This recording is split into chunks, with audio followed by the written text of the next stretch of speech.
This is the 2022 Ford EcoSport Titanium, and it's in the Moondust Silver, so it looks fairly sharp. Now, the Titanium is the highest trim level available.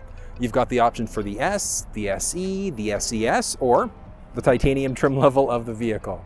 So Titanium pretty much is fully, well, it is as fully loaded as it's going to get. Now, there are a few small changes and one big change for the EcoSport for the 2022 model year. Small changes: no longer available front wheel drive. For 2022, it's strictly four-wheel drive. On top of that, underneath the hood, last year we had the option for a 1-liter turbocharged and the 2-liter naturally aspirated. It's now only available with the 2-liter non-turbocharged engine. Now, on top of that, this is also the last year for the EcoSport. So whether or not you decide to go for the EcoSport or not, it's going to be a matter of preference, but I'm going to touch base a little bit later on in the video of why looking at the last model year isn't necessarily a bad thing. As I mentioned, this thing is no longer available front-wheel drive, so we are still looking, or only looking at the four-wheel drive version of the vehicle, but still pretty nice. Wheel sizes are going to vary just based off of the trim level of the vehicle that you're in. We've got a few different rim styles on top of that. So we've got a few different types of this aluminum. We've got some dark painted on top of that. In the Titanium, we've got 17-inch wheels with 17-inch Bridgestone tires. So you're gonna get some pretty good handling out of this thing. Now, the Titanium version of the EcoSport, as I mentioned, is fairly loaded. Like, it's got pretty much every available option in it. We've got our blind spot monitoring system.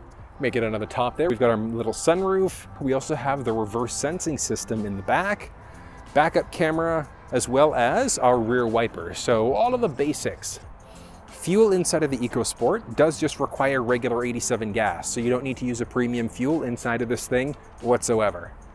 But looking at some styling and some features, so on the outside here, we also have our intelligent access, so we can press there to lock, slide in order to be able to unlock.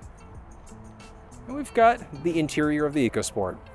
But starting off along the door, very, very basics, but I mean, it's also basic priced. So low price means that we don't have quite as many nice features, but it still is a nice ride to get you A to B. But we've got our handle, base door unlock, side view mirror controls, window controls, and a little bit of door storage there. Popping in the inside, we've got fog lamp controls, controls for our lighting, increase or decrease the brightness of the cluster screen. We've got a manual telescoping steering wheel across the entire lineup, and then a few different style seats. So whether it's cloth or ActiveX seating material is going to depend on which trim level of the vehicle that you're in. But moving down, we also have a series of controls. So we've got control for our lumbar support. We can move the seat forwards, backwards, up and down as necessary. And we can also adjust our backrest on top of that. So really straightforward. Moving inside a little bit, we do have some plastics here, all along the ground, but we do have our release for our hood. So we're getting underneath the hood, just a single pull in order to make that happen. And moving underneath. So I already do have this one propped up, but it is just a single release there. So you can see we do have our little release bar. So if you are looking at popping the hood, all you gotta do, slide it off that side and you're set to go. But we do have this. And I did mention it is the only engine choice available for the EcoSport for the 2022 model year, and it's the regular 2-liter engine. So it's 166 horsepower and 149 pound-feet of torque. So it is actually fairly respectable power-wise. And it's a naturally aspirated engine. So if we were to compare it to something like the Ford Escape, the Escape has the 1.5-liter turbocharged engine. Slightly more horsepower and torque in comparison, but this thing is also naturally aspirated, so you don't have to worry about the turbo spooling and things like that. But straightforward, top up fluids as necessary. We've got easy access to the battery on top of that, and then easily check and change our oil. Got a little fire shield on top of that, over and above, well, on the top there, I should say, over and above that. Headlamps there with our fogs down below, and whether or not you get the fogs is going to depend on the trim level of the vehicle that you're in. And then we've got our nice wraparound headlamps there. Slightly different body styles. We've got different decals and things like that that are available from the factory. But like I said, like getting one of these things, you can still find some EcoSports on dealership lots, but factory ordering one now, probably not gonna happen. Like I said, this is the last model year for the vehicle, so it's going to be discontinued after the 2022 model year. So 2023 and forward, the EcoSport unfortunately is gone. But let's have a little bit of a peek inside. I already went over some of the basic highlights there. We've got this nice little one right along the side. But moving inside the vehicle, starting off with the steering wheel. So we've got our typical blue oval in the middle there. Some basic controls in order to move through our little cluster screen. Our cruise control system on top of that. Off to the right side, we've got a series of other buttons. So change songs, radio stations, answer or hang up on a phone call, increase or decrease the volume, and we've also got a voice command prompt. And left stick, flash out our high beams as necessary. Right stick is to control our front, as well as our rear windshield wipers there. So very straightforward. We are going to be, for the most part, push button start inside the vehicle. It's a single button press, brings us up to our nice welcome screens. Now this is the Sync 3 media screen you're going to find inside of the EcoSport. We do have the option for the smaller Sync screen instead, which is actually technically standard in some of the lower trim levels. But one of the nice things here, we've got factory navigation, and then in the Sync 3 screen, we also have the option for Android Auto and Apple CarPlay. It's a wired connection for Android Auto, Apple CarPlay, but it's nice because we can use Google Maps, Apple Maps, or Waze right through that screen instead, which is always a nice thing. But we've got some base controls on top of that. So we've got our volume rocker, we've got our tuning rocker, we can change songs, radio stations, we can pull up some basic audio controls there, and we can also turn the screen off if we want to as well. So really straightforward there. And audio, ooh, that's actually some smooth yaz.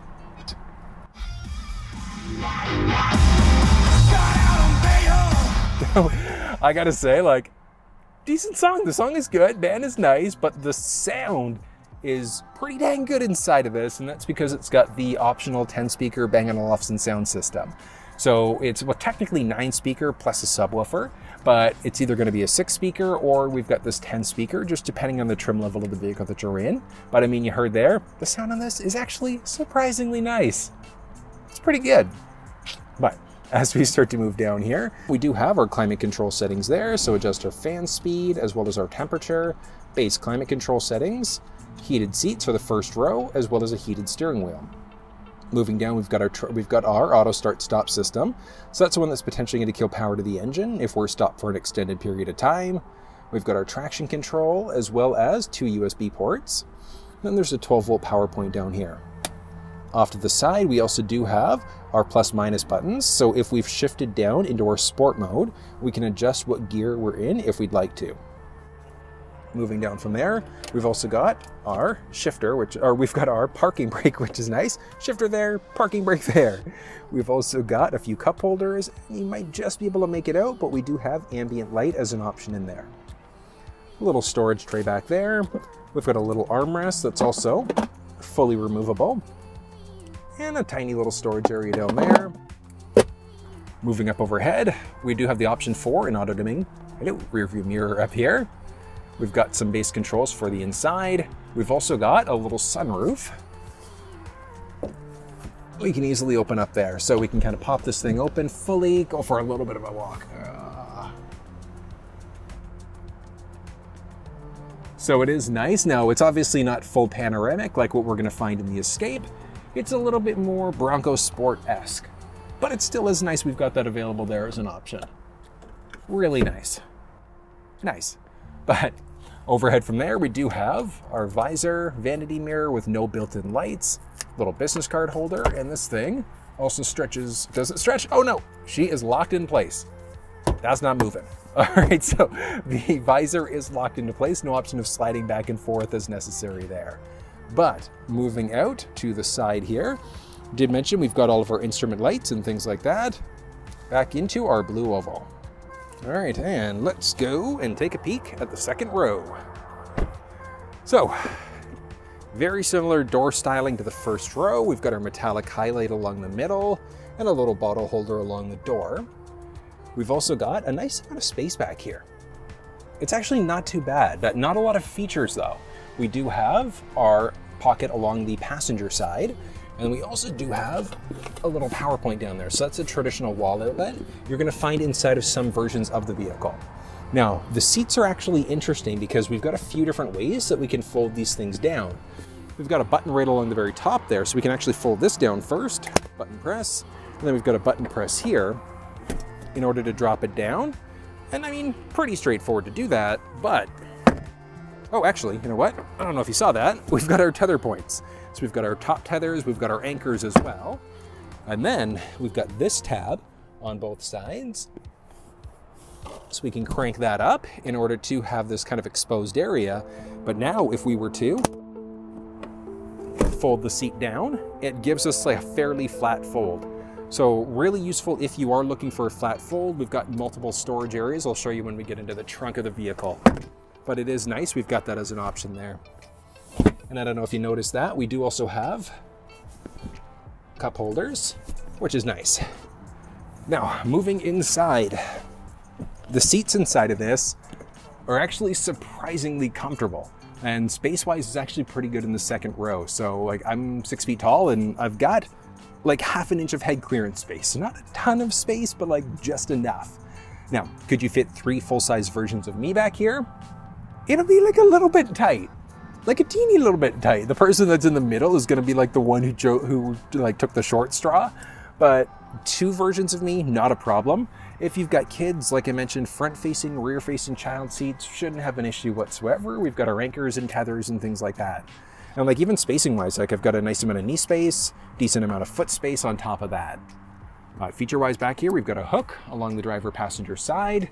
We've also got a little cabin light control on top of that. But I mean, the seats are actually, they're surprisingly comfortable. But I did mention, so we've got a few different types of seats, cloth seats, ActiveX seating material, etc. Just depending on the version of the vehicle that you're in, but not too shabby. It's pretty good. But oh, this is a beautiful day. All right, back here, I did already mention regular 87 gas inside of this thing. We do have our capless system, and we've also got a capless system there as well. So just insert, fill up, and you're good to go. We've got our EcoSport badge along the bottom, titanium 4-wheel drive badges, and then you can also make it out, we do have our reverse sensing system. Now, one thing that always seems to catch people off guard with the EcoSport is how you get into the trunk of the thing. So the EcoSport technically doesn't have a lift gate, it's got a swing gate. So we don't have any sort of buttons along the main part back here, it's just off to the side. So we just pull and in we go.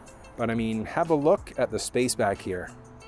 We've got this, which is fully removable, so we're just gonna give it a nice little tap on both sides, and we're gonna go up, and pull.